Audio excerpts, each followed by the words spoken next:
কেন অবাক হয়ে আমি পথের বাঁকে দাঁড়িয়ে, তুমি জোছনা হয়ে একা কোথায় বলো হারিয়ে।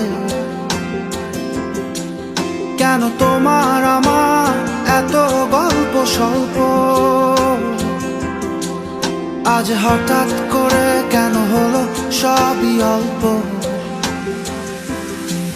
দেখো দূরের আকাশ একা কাঁদছে তোমায় ভেবে, আর মেঘের মাঝে সব ভাবনাগুলো ডুবে। কেন তোমার চোখে আমার স্মৃতি উড়ে, আজ হঠাৎ মন দিশেহারা ঘুরে ঘুরে। কেন পারি না, ভুলতে পারি না আজও তোমাকে।